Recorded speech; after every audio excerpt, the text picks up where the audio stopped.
You're listening to the STEMxm podcast, highlighting women in the fields of science, technology, engineering, and mathematics. And now, your host, Mel the Engineer. Hello, and thank you for joining me today on the STEMxm podcast, episode 12. I am your host, Mel the Engineer, and on today's episode, we've got Vanessa Vakharia with us. She is the founder of the Math Guru, and that's a boutique math and science tutoring studio in Toronto. After pursuing a Master's of Math Education at the University of British Columbia, where she specialized in pop culture, mathematics, and women's studies, Vanessa became determined to create a fun and social environment where teens could feel comfortable and confident in their mathematical abilities. I believe Vanessa's message may really resonate with some of you listeners out there. Vanessa used to struggle deeply with math in high school and was convinced she wasn't a math person. She had a groundbreaking experience that changed her perspective, which she tells us about during the interview. So take a listen, and I'll rejoin you at the end to discuss show notes. Thank you so much, Vanessa Vakharia, for joining us today on the STEMxm podcast. Welcome. Thank you. Thank you so much for having me.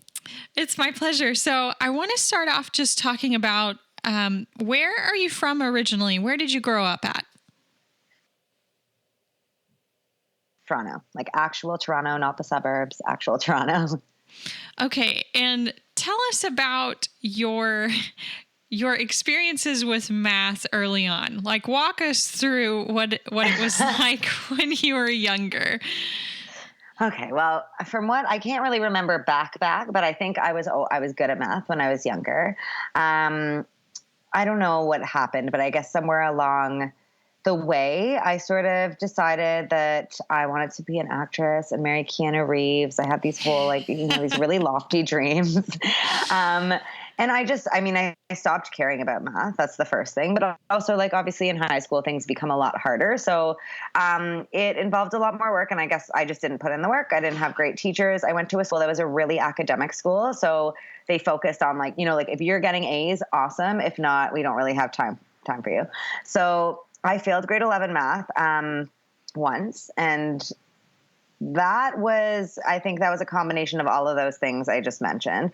The second time I failed it again. And that time it was so bad that by the time I got to the exam, I just went in and, you had to hand in your textbooks and then go write your exam. So I handed in my textbook and then I just left and went to go to the mall. I didn't even write my exam. I was like, forget it. I'm failing so badly. I have no idea what's going on. And I always think about this. I'm like, what was going on? Why did I think this was okay? Why wasn't I stressed? Because I don't remember ever being stressed about not doing well in math. I was sort of like, oh yeah, that makes sense. I'm not good at math. I'm an artsy person. I want to be an actress. That kind of makes sense that I'm not doing well at math. And my teachers, I think at this academic school saw it the same way. It was never oh, what's going on? You're not reaching your potential. To them, I had no mathematical potential, which is so sad to say looking back, but I think that's what was going on. So my parents were not really into this whole, I'm moving to LA and becoming an actress and marrying Keanu thing. They were definitely not supportive of that plan. So after failing math twice, they made me change schools. And I started at this alternative school down the street. And I remember telling my parents, I was like, why do you want me to go there? All the kids sit outside smoking and it's in an office building and it seems so weird. Oh, wow. I know. It was alternative. It was one of the first alternative schools, at the time in the city.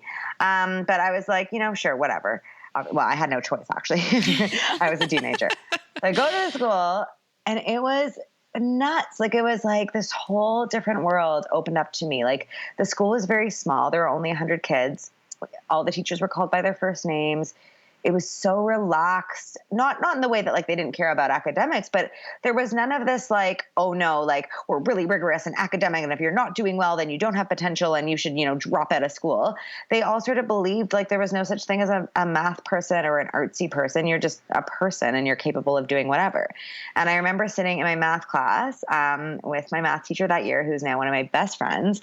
And I told her yeah, I failed math twice. I'm really just not a math person. And she looked at me and was like, sorry, you're not a what? And she was like, that's like, to her, that was so crazy. Like, she was like, that's not a thing. Like, where did you get this idea? And she was like, look, like, just chill out, like, listen to what I'm saying, follow the instructions, do your work. Like, let's see what happens. And it was crazy because it wasn't even a struggle. Like, I made a promise with myself. I was like, okay, I'm going to listen to her. Like, I'm going to give it a shot. And it was like, once I got rid of all those like inhibitions and like those stereotypes in my mind and just sat there and learned the material and tried to do the questions, it was not only easy, it was like really enjoyable. And so I ended up with a 99 in math that year. And it changed my life because I was like, first of all, of course, it's great to be great at something and to be great at math, but that wasn't it. It was that I had really believed and been made to believe. I strongly think that was part of it. I was made to believe that I inherently was not good at math and I wasn't a quote unquote math person. And knowing that I could do something I thought I inherently would never be able to changed my life. Like, it changed my perspective on on everything. So yeah, after that, I, at the time, decided to go into business because that's what people who were good at math did. And the rest is sort of history. I went into business. I ended up going to teachers college. And we'll probably talk about the rest of the stuff later, but that was my experience with actual classroom math. Right. So that's awesome. That's a great story. And looking back on the early years before you had this learning experience and this epiphany, do you remember any specific things that happened or maybe something that was said to you that really demonstrates that concept that people put into your mind that you're not good at math or you're not a math person? I can't remember anything back then, to be honest, but I do remember, I will always obviously remember this when I tell you, you're going to be like, oh my God. But I remember after I graduated teachers college and I went to teach math, like for my practicum. So you have to do, a couple of weeks of practice teaching. And I went into the school and the head of the math department was a guy. And I remember I walked in and I was like, hey, I'm here for my first day. And he looked at me and he said, what's a pretty girl like you doing being a math teacher? Oh. And I was like, I was like, is this honestly 1954? Who even thinks that, let alone like says that out loud? Yeah. Wow. So that definitely has always stuck with me. Okay, so I'm a little bit ignorant of how the college stuff works in Canada, and I don't know if it's different than here. So when you went to college, did you do undergrad work in business and then there's something separate for teaching? How does that work? Yeah, okay, so I did my undergrad in business. I wanted to be in marketing and advertising. I grew up with Melrose Place, so like I really wanted to follow that whole thing. So I did a business degree, which I loved, and then I did a graphic design diploma. And then I had, I had a job. And the whole time I tutored, though. I tutored at university. I loved teaching math. Like even in high school when I started doing well, I would tutor all of the classroom, and it was like super fun, and I really, really loved it. But yeah, so I got a job doing graphic design, and within like 2 months. Now, this isn't, I don't want this to seem like my actual motivation, but it was summer and I had this job just sitting at this desk and I was looking out the window and I was like, I do not want to be inside. Like, what job can I have where I will not be inside during the summer? And I was like, oh my God, like I'll become a teacher. So I then went to teachers college. Actually in the States, I went to Buffalo for teachers college. They have a Canadian teaching program there because so many kids from Ontario, like just there's no room for them in the schools here. So a lot of them go over to Buffalo. So I did a teaching degree there. And then when I graduated, I was a teacher. And then only later after I started teaching did I decide to go back to school and do my master's. And that was because of what I was seeing in my classroom. Okay. Were you teaching math at that time?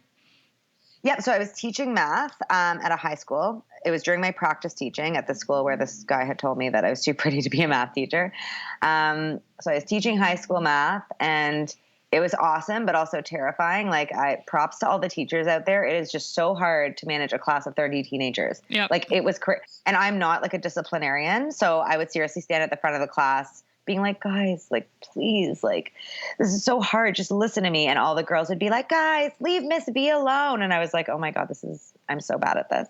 But I loved teaching. The group it was crazy. Like, so much of teaching is actually just disciplining the students. Like, you have 30 teenagers. Right. And I really, really wanted to teach. So It was awesome. But while I was teaching, I was noticing the craziest thing, which was that, my students, like these female students would be getting like in the 90s. And then, I'd hand them their test back and ask them to take up a question on the board. And they'd be like, no, like, I really don't know what I'm doing. And I'd be like, what? You got a 90 on your test. And they'd be like, yeah, but it's, it's just a fluke. Or like they had no confidence and they had no sense of belonging in that classroom. Even though they were doing really well, they did not see themselves as intelligent mathematicians. Yeah. And so that's when I went back to UBC in British Columbia, and I did my master's, and I studied math education and feminist theory. So I was finding an intersection between gender and math. Interesting. Okay, so I just want to go backwards for a second. Yeah. I said everything. to the thing that this man said to you, and I feel like we just need to point out that that kind of comment would never be said to a man, first of all. And second of all, your physical appearance has no bearing whatsoever on mathematical ability or teaching ability. It is pretty crazy that someone said that to you in this day and age. It's so shocking. And what's crazier, like, I think, like, how did I react at the time? And I think I probably laughed or smiled. I was probably intimidated. Like, if that happened to me now, I would lose my mind on that person, Yeah. But it's funny, like, when you're in those circumstances, like, there's so much casual sexism that goes on, and people are just too uncomfortable to say stuff about it. And I think that's really large in the STEM community. Like, Yep. we sort of laugh about it or, just kind of move on when those things, like, need to be addressed. Like, I wish I had addressed that with him right then and there, but I don't think I said anything. And so... But now I shame him every day. I tell this story all the time. So that guy, his legacy is living on in a bad way. Okay, so I have to ask, if you were going to give advice to a woman who might encounter this type of situation, how would you recommend she handle it? I think, because I really am faced with that all the time. So, like, I'm always a fan of, like, not like berating someone, but actually really questioning someone. So people will say to me all the time, so I'm in a band, like I'm in a rock band in my other life. So whenever, we play shows, someone will ask me after, like, what do you do, like, for work? Because obviously in a band, you don't make any money. That's true. So, I'll say, oh, I teach math. And they'll always say, what? Like, that's so weird. Like, you totally don't seem like a math teacher. And that to me is so offensive. And I'll stop and say, why do you say that? Like, and they'll say, oh, well, it's just, it's weird. Like, you don't, normally see musicians that teach math, or like, I don't know, you just don't really look like a math teacher. And I'll just explain to them. I'll be like, it's really crazy how people think that, like, it's like, where does that come from? Like, why do you think something like that? And also pointing out, like, yeah, I actually do a lot of work in this area, and it's comments like that really discourage girls from pursuing things that they're not traditionally supposed to. So I think, like, an educational approach is always best, and usually the most embarrassing for the person who's made the comment is actually explaining to them, like, interrogating why they've made that statement. So I think this even with, like, casual sexism, like ridiculous jokes, like, haha, women should just be in the kitchen. Everyone laughs, moves on. No, like, stop and be like, why did you just say that? Well, I don't know. Women are supposed to be in the kitchen. No, seriously, like, don't you think that's really offensive to women? Well, yeah, but I didn't mean it. Okay, well, it's really interesting because saying that just reinforces that is actually a stereotype. That's the only reason it's a joke. Like, it's very damaging, and kind of go with that approach. So, yeah, I kind of like the educational approach, perhaps because I'm an educator. Very nice. Very nice. Okay, so tell us about your master's degree. Talk to us about what that was like, and especially this, dual sort of path that you took with it. Yeah, it was amazing. So I my idea was I wanted to study, I wanted to figure out what was going on. Like, why are, like, literally all of these girls in my classroom acting this way? Now, this was at the time, not to, like, date myself, but this was at the time when Paris Hilton was, like, super in. So it was like the Paris Hilton time of the 2000s. So I, at the time, ended up writing a thesis called Imagining a World Where Paris Hilton Loves Math. And what my whole master's was based on was the premise that there are so many factors in our life that condition us, right? That, like, that nurture us into deciding what our identity should be like or what we should be like. But to me, the greatest force looking in that classroom that I'd been in was the media. So I was kind of thinking, like, what do all these girls have in common? What are they constantly talking about day in and day out? And it was always like media, like the TV shows that they were watching and like the clothes they were buying and celebrity gossip. So I kind of took that and like, basically proposed that if kids are so consumed with media and the media is clearly telling us that girls are not welcome into the world of math, then that is what's leading them to never be able to identify as a mathematician or scientist. So a lot of that is pulling on things like, take the movie Mean Girls, let's say, like Lindsay Lohan's super smart at math, but she has to dumb herself down in order to impress a guy. Or like take any American teen movie where the nerdy girl needs the makeover in order to be popular.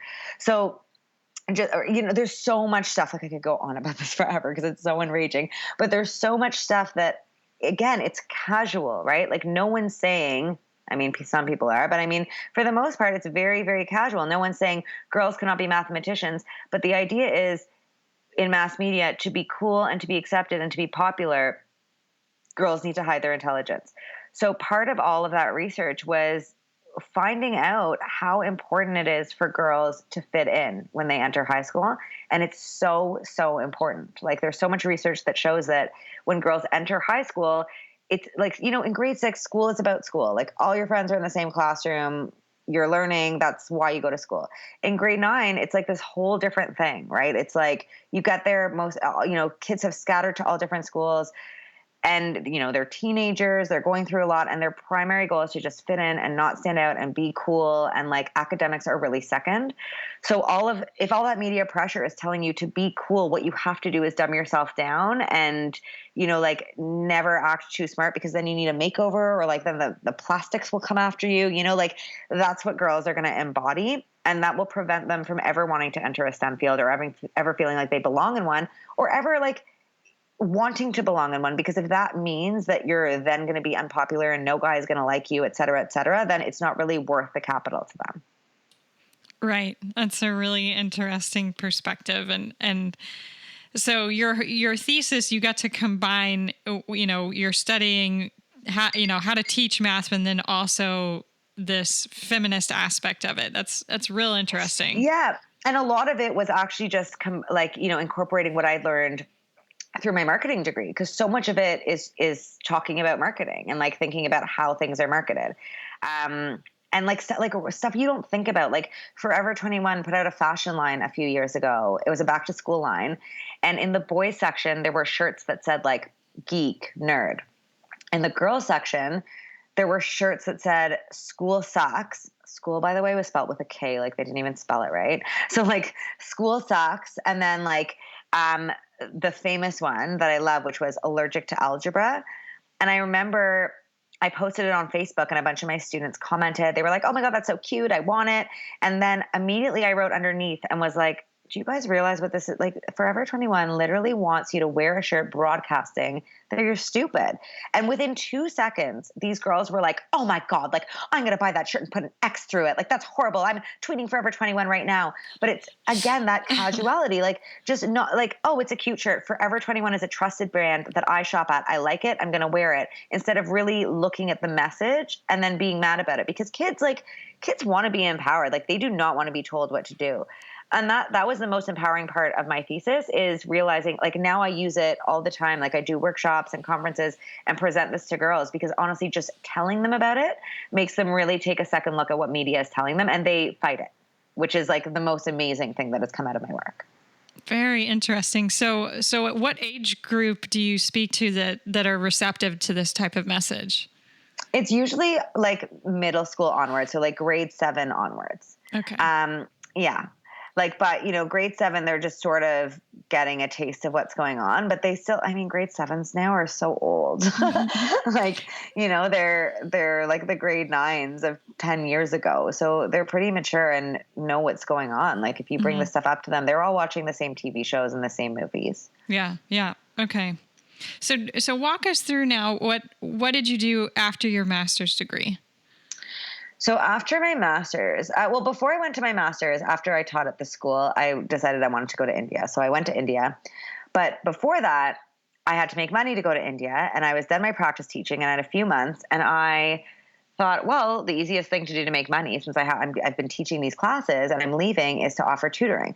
So I ended up privately tutoring all of these kids who I taught through my practice teaching. And I loved it so much. Like getting to sit one-on-one with a student and building a rapport and getting to figure out what makes them tick and what their learning style is. It really reminded me of that alternative school. Like I was lucky in that school.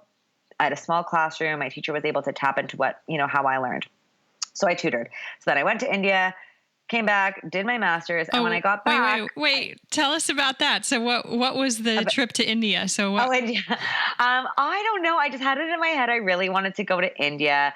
I think I was going through a breakup. I just wanted to get away. I had this whole thing about how I really want to go to India. So I went to India for 6 months, which was amazing. And I actually taught marketing at the University of Bangalore. And so I taught there. Awesome.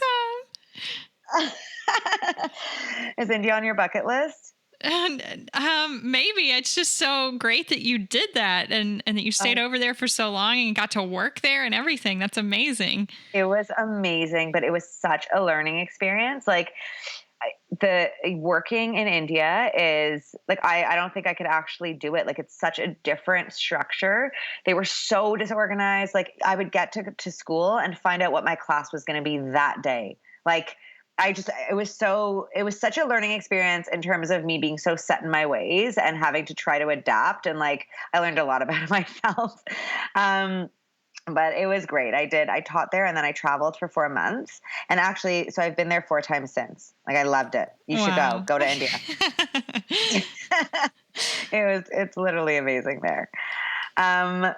But yeah, so do you have any other questions? Any tourist info you want? Oh, no, not right now. I just had to know what the significance was and everything. Okay, so continue. Okay, so I came back and I did my master's actually. I was interested in the topic, but also I didn't want to come back from traveling. I wanted to stay somewhere near the ocean, and my parents were like, "No, you're not. You can't. You can move somewhere else if you go to school." And I was like, perfect. Like I'll do my master's. That way I'm in school and I'll move to Vancouver, which is by the ocean. So again, my motivations have really been twofold this whole time. I'm not making myself sound great. So yeah, I went and I did my master's. And so part of my master's was my thesis was that I was going to interview all of these students I had a couple years back when I was teaching, because I actually had like these girls that I could interview, which was perfect. So I moved back to Toronto to finish my master's and to interview them. And while I was doing that, I was like, well, I might as well tutor and make some cash. So I was tutoring. And then like, I honestly couldn't tell you what happened. This was so not planned out. Like one thing led to another. I finished my master's and I was really busy tutoring. And like at some point, I guess I just couldn't take any more students. And I was like, maybe I'll just hire someone to take some students. Like I didn't think this through. I wasn't like, I'm going to start a math tutoring or center. Like I just tutored because I loved it, hired someone because it seemed logical. And like, it sort of just grew from there. Like I just was like, oh, I guess I'm starting a company now. Like I'll go with it. And it's all been very organic. So like from that time, which was about 5 years ago, I had hired one person and now I have 18 tutors working for me and we've moved to like a huge space and it's that's fantastic. Amazing. It's so good. And yeah, it's honestly, I'm so lucky because I've been able to incorporate all of that research into this place. Like I wish you could come over right now. Like I wish I could Skype you into my actual place. But I wish you could too. I'd love to see it. So you're still in Vancouver now? No, I'm in Toronto. So this is all in Toronto. Oh, okay. In Toronto. Okay. Yeah. So all in Toronto. And so I have this amazing tutoring center and every day I get to, help tutors inspire students and I get to inspire students and just reinforce this message constantly. Like the place does not look like a traditional tutoring center. It's more like if you picture what a yoga studio is, like we light incense and make tea lattes and everything's like super chill. And like, it's, the biggest reaction I get from kids when they come in here is like, this does not look like a math tutoring center. And again, it's a question of like, why do you think that? Like, what should a math tutoring center look like? Like, what does that mean to learn math? And it totally changes their perceptions of that. And it gives them a place where they belong. Just like I didn't belong in that really academic school. Like, I didn't feel like I belonged there. That wasn't my identity. Like, yes, I'm a mathematician, but that place was not a safe place for me to do math. And I didn't belong. And therefore I thought I didn't belong to the world of math. But that's not true. Like, I belong to the world of math, just not to like some stuffy school. Right. So like, I think it's pulling apart that Venn diagram, like seeing all of those things. Like, it's like peeling the layers of an onion. Right. And stop, like, really, really resisting those dichotomies and also those intersections that we force upon ourselves. Like, math means stuffy and boring, So pulling those apart and really changing them. And I think that's what I consider my responsibility. Yeah. Very cool. You're listening to episode 12 of the STEMxm podcast with guest Vanessa Vakharia. We're discussing breaking down the biased ideas that students hold around math and what it means to be good at math.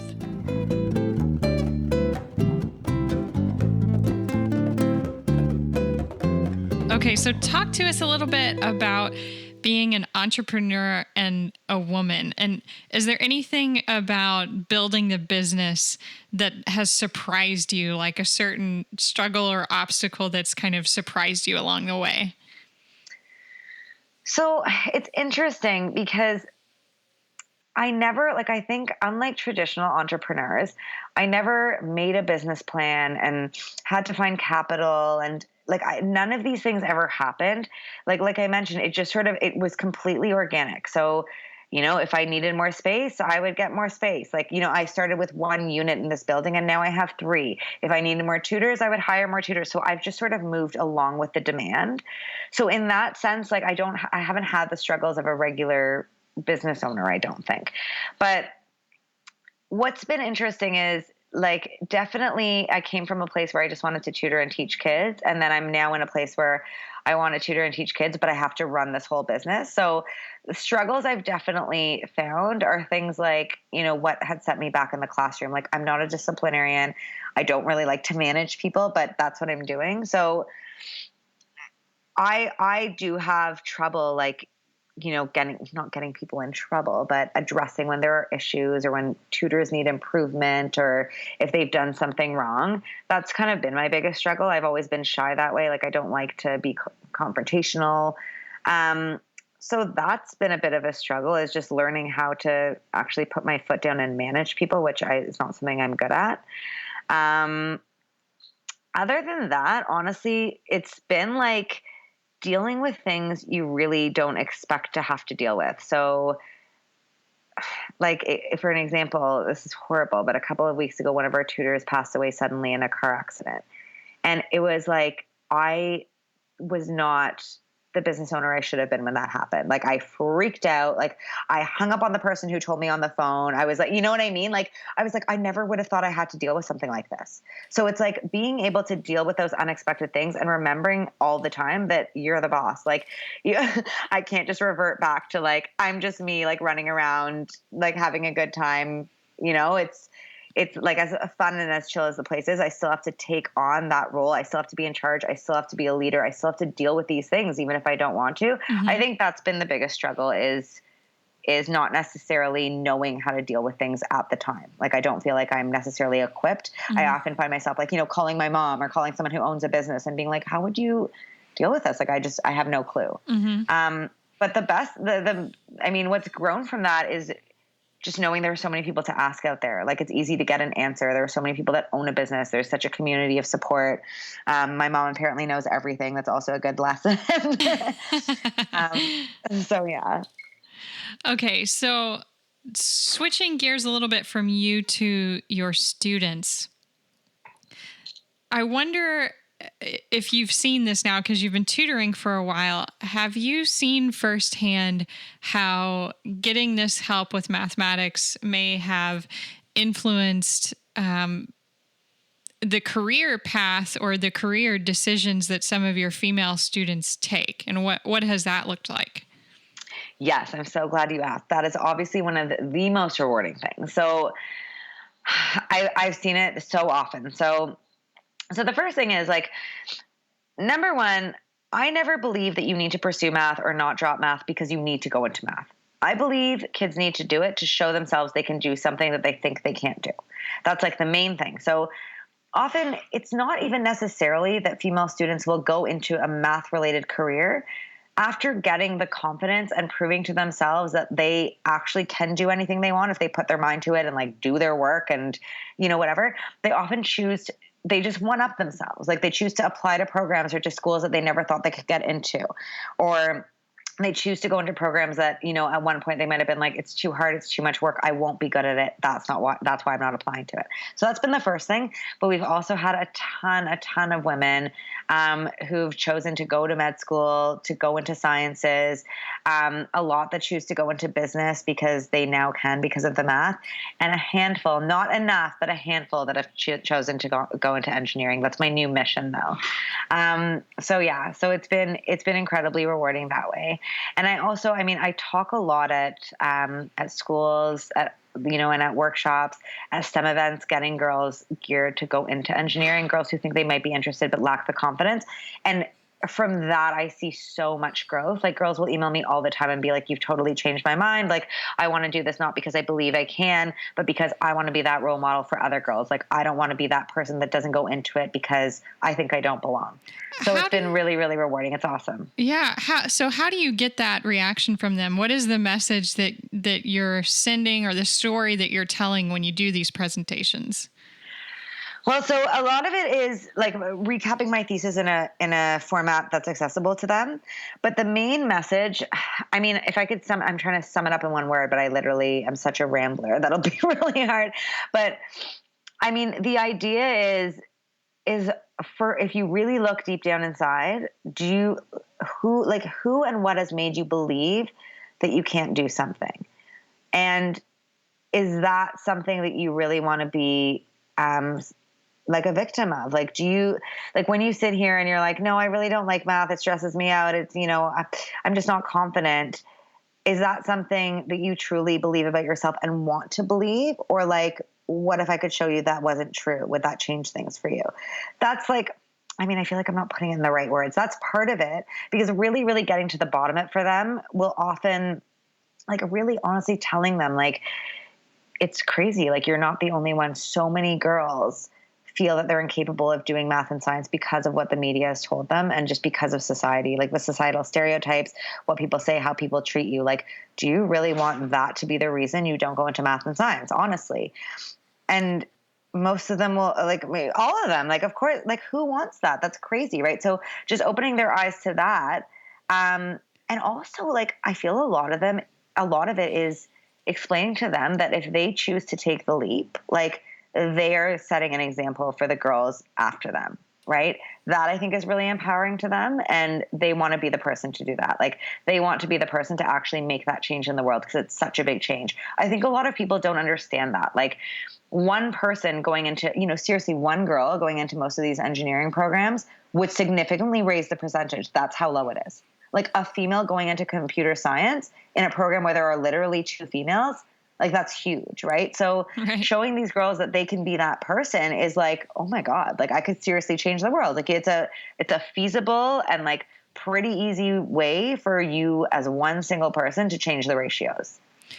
Are there any examples that you talk to them about where you try to point out specifically and show them, this is how you're getting this message, this is how it got into your head? Like, you gave the t-shirt example earlier, and that was really good. Are there other examples that you speak with them about? Yes, there, like, do you want actual media examples or like general? Oh, sure. Yeah. Give it to us. Okay. Oh my God, my media examples. Well, okay. So the fashion line thing is crazy. Like, there is just so much clothing that is crazy. I don't know if you saw the JCPenney shirt that said, I'm too pretty to do my math homework, so my brother does it for me. Oh God. Grossest. So there's like, obviously fashion. But I think the biggest one for kids these days, just because I deal with teenagers all the time and this is like their lives, are really, celebrity culture, like looking at the celebrities they idolize because they're so obsessed and fanatic. So, like, take Kim Kardashian, like, greatest example. I talk about her all the time. We have just talking to these girls about, like, isn't it kind of weird that everyone in your generation, like, idolizes this woman for what? Like, what? Like, in any way do you think she's intelligent? Does she ever promote intelligence? Okay, no. Can you think of any female celebrities that are smart? And like, it's a resounding no, right? Like, can you think of any female characters on your favorite TV shows that are intelligent? Like, it's not even about math at that point, right? It's like, seriously, like, Right. Can you think of any of them that are even like the popular one on the show or the protagonist of the show and they're intelligent? Like, no. Like, you think about like Britta on Community, for example. Like, she's like, that her whole thing is she's kind of dumb, or like any TV show really. So I think once you start pointing that stuff out to them, they start being like, oh my God, that's really weird. I love bringing up Disney. Disney's my favorite thing. Like, do you not think it's really weird that the dude in The Little Mermaid wanted to marry her despite the fact that she could not speak a word? Like, he just cared that she was so beautiful and didn't care about a thing she had to say. Like, that's messed up, right? Like, yeah, is that love? Yeah. And like, that's crazy. Like, what are we talking about here? So like, again, this is stuff like I wouldn't even think about unless I'd read so much about it and seen these things dissected for me. Like, we can't expect kids to see this stuff, right? It's reading between the lines of what the media wants you to see. So it's really up to us to point that out and let them make their own decisions. And I'm telling you, like, no girl is like, yeah, but I'm cool with that. Like, girls are grossed out by that. Like, like they don't want anyone telling them what to do. They don't want media telling them they should be stupid to be cool. Like, I think that's kind of the start of the revolution, is getting all of these girls angry enough that they refuse to participate. That's an awesome idea. Vanessa, if you could, can you speak at all to the struggles, maybe a little bit more specifically, that girls have with math? And if, obviously a lot of women will listen to this that don't live up where you do, and maybe they don't have access to an awesome tutoring place like yours. So what would you recommend to them if they can take heart from this and realize that they want to really apply themselves and like move forward with their mathematics classes? Okay, yes, because we're talking a lot about, all of this media and this and that, but really part of it is actually doing the math and doing well at math. So when we get, with girls, I really do find it's different with girls and boys. Many girls will be doing somewhat well, but completely lack confidence. Other girls, or just like kids in general, right? Like, you want to do well at math, but you don't understand something, whatever. That's completely normal. So there's a few things. Like, I really, really, obviously I run a tutoring center, so I'm going to say this, but I really believe in getting one-on-one help.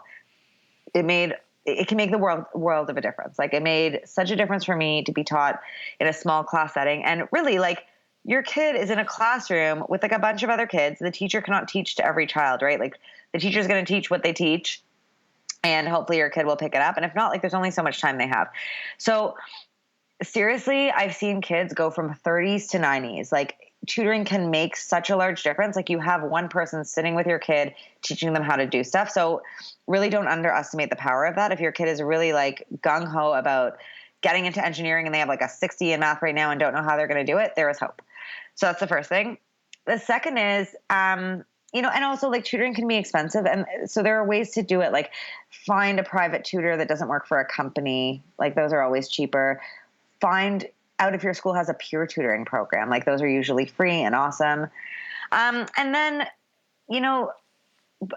part of it is just spreading this message. So like, if you have a girl who really wants to go into engineering and is just sort of like, I'm not good enough, like, I don't think I can do it. It's really reiterating this message, like what we're talking about now, like that, it's all about, I'm really into growth mindsets right now. If you don't know about Carol Dweck's growth mindset, you need to look this up, because It's like, have you heard of her? Yeah, I have. One of my other guests actually brought her up recently. That's funny that you brought it up too. Obsessed. Well, it's like, I already know this stuff, but she puts it so concisely, right? It's just that idea of believing that like we are not born with a set of abilities that are finite, right? Like, we can constantly grow and evolve. So if a kid's like, but I'm bad at math, I've always been bad at math, great. But you can change that, right? Like, you can change anything about yourself. So why not this, right? So it's reiterating that message. And I really think students need to be approached that way, and often aren't by their teachers. So reiterating that, getting extra help. I mean, there are a ton of online resources, but I find it hard for a parent who's not familiar with math, or a student that's really lost. Like, sometimes that can be really daunting. So really, like, seeking help, going to your teacher for extra help. If you don't like the way your teacher teaches, finding a teacher at the school you do like just honestly getting that one-on-one attention is like the biggest thing for me. Yeah.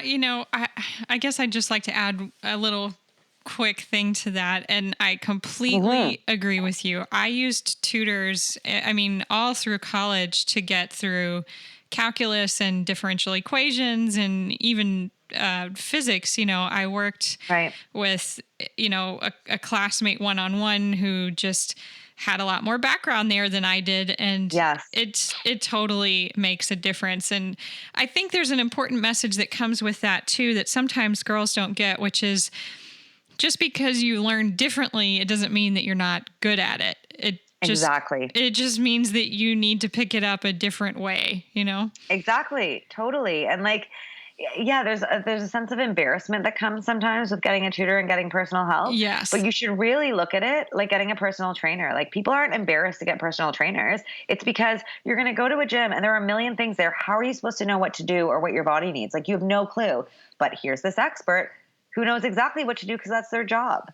Right? So like, that's really all it is. Yep, absolutely. So what are some other career paths that you think of that use mathematics that you would like girls to consider more? Well, from right now, I'm like really onto engineering because I am the exact person that all of these like engineering outreach programs are trying to target. Like, I fully did not know the breadth of engineering. Like, it's insane. Like, I saw this video, I don't even know what type of engineer this person was, but they were like creating heart tissue to fix someone's heart. I was like, what is that? So like, that to me is, I don't think people honestly know about this. Like, people do not even know that this is a thing that exists. So and getting girls to understand all of the different types of engineering, what they can do, how they can be in a profession that helps people, which people say all the time that like the reason girls aren't in STEM is because they want a caring profession, which is so ridiculous, because there's so many types of engineering where that is like the focal point of that type of engineering. Just no one knows about it. So that, and then my other one is I would love girls to get into like computer science and animation, and there's so much stuff there. I've been to 2 award ceremonies now where there have literally been no females in the program to even award an award to, like 0 participation. So I think that would be really cool. Like, even if girls don't identify with, let's say, video games, like being animators for movies, like that's really cool, right? That's a cool job. I know a lot of girls that want to go into film. So thinking of it that way. I like to think of like non-traditional things that girls can go into, because I feel like also the big argument is they'll be like, well, what am I going to do? Be a mathematician or like a scientist? That's so boring. And it's like, no, that's not, those aren't the only careers that are related to STEM. Like, it's science, technology, engineering, and math. Like, there's so much in there. So technology is like such a big one. And that's one of my, like, if I'm talking about like, okay, do you want to be financially motivated arguments? I'm like, look, like, what do you see in our world? Like, it's totally tech-based, right? Yeah. So like creating apps, like working for Apple, like all of this cool stuff you could do. Yeah, absolutely. Oh, like, oh my God, designing like a dating app. How fun would that be? Like, that sounds amazing to me. But yeah, you need math, you need coding, you need to figure that out. Yeah, absolutely. Do you have any thoughts for young women handling sexism or gender bias that they could encounter as they choose to pursue these paths in STEM? That's a big one. Yes, I have a million things to say. I mean, it depends exactly what we're talking about. But I mean, my main thing is, I would say, never let that be the thing that gets in your way, and always be wary of whether that is the thing that's getting in your way. So really take a hard look at why you may not be pursuing these things, why you might feel weird in your math class, like take a really hard look. And if you think that sexism is at the core of that, then are you going to be the person that lets that get in your way? Or are you going to be the person that proves those stereotypes wrong and that fights that?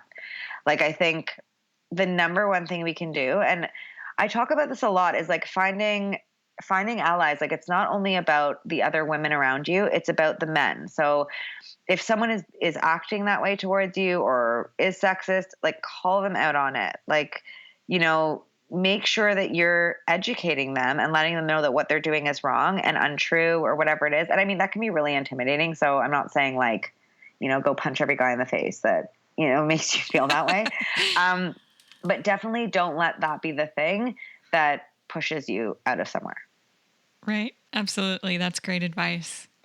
What are some of the specific things that you do at your tutoring site to make it comfortable and relaxed for the students? Okay. So basically, when I was in high school, I loved doing homework. You know what? Actually, this is going to tie into what we just talked about because I wanted to mention this before. So I love doing homework. And the reason I love doing homework is because after school, I would go to my favorite coffee shop with my friends and we would all sit around and we would do homework for like 6 hours and like drink lattes and eat pieces of cake. And we'd take study breaks and we'd gossip and then we'd get back to work. It was the best. It was like, yeah, it was honestly like I loved it so much. I loved it through university. I like miss it now. Like I love studying in the safe space and like having yummy drinks and like feeling like I'm learning something. Like I really liked that. And so when I started this place, I literally just made it like the place I would want to be at all the time. So it's like literally you walk in, there's candles everywhere. There's candles from Bath and Body Works that smell like pumpkin cheesecake.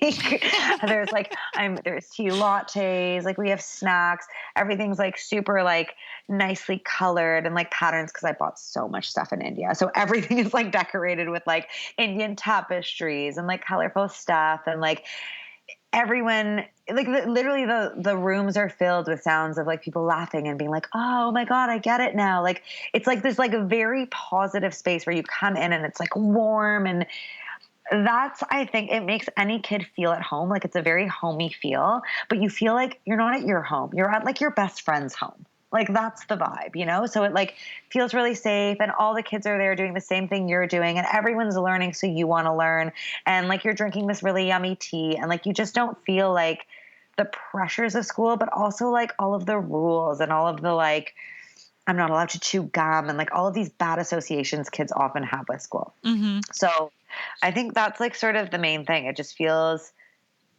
not like school, but like your best friend's house. That sounds amazing. So what would you say to somebody that says, oh, you can't be into math and a creative too? What would you say to that? Okay, well, first of all, I'm always like, hello, like music is comprised of math. So I just think that's a ridiculous argument. And that's the first thing. And then I will go on a spiel because, again, if someone says, that's so weird, you can't be creative and be good at math, A, I'm living proof that you can. But B, why do you think that? Like, what on earth ever gave you that idea? And like, I would love to hear an answer. Like, there's never a logical answer for that, right? It's just, I don't know.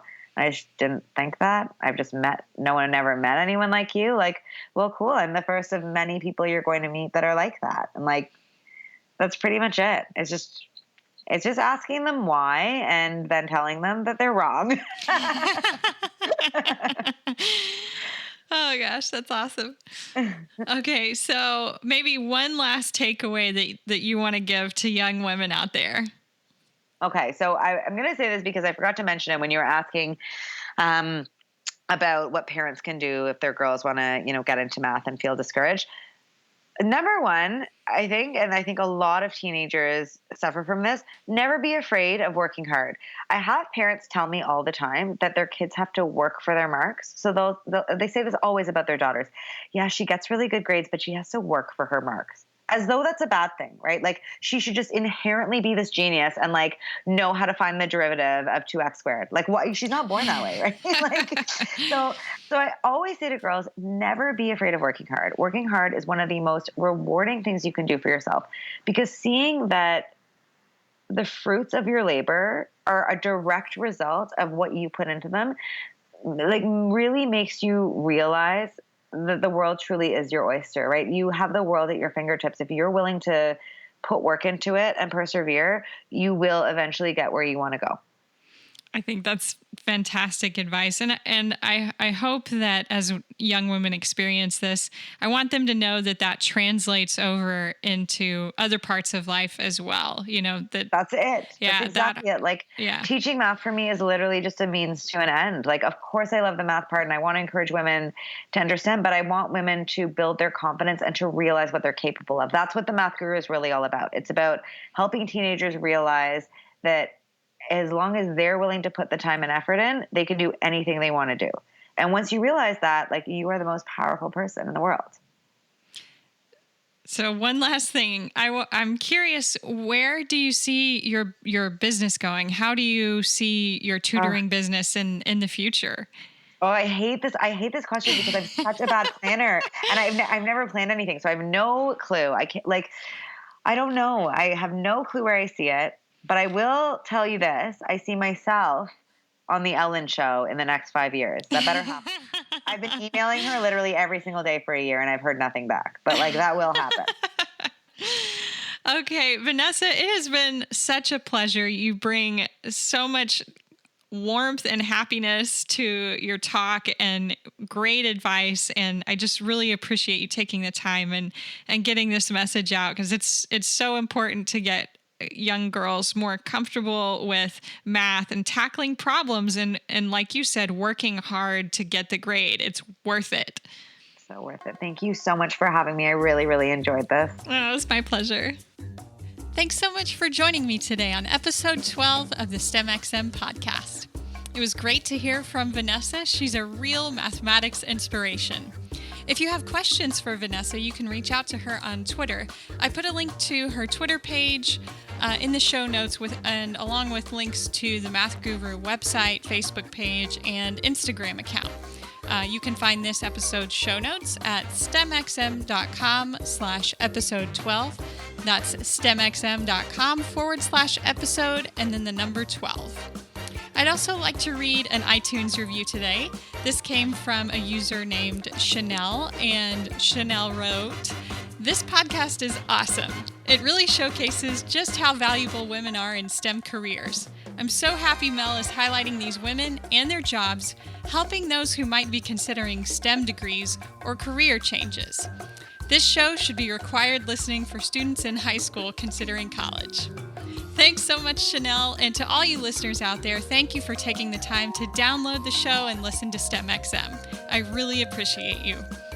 If you feel like the show is useful, I would be so obliged if you would consider helping us out by sharing the show with anybody you think might find it useful. That could be a student, an educator, or a school counselor, or maybe someone thinking about switching careers to something in STEM.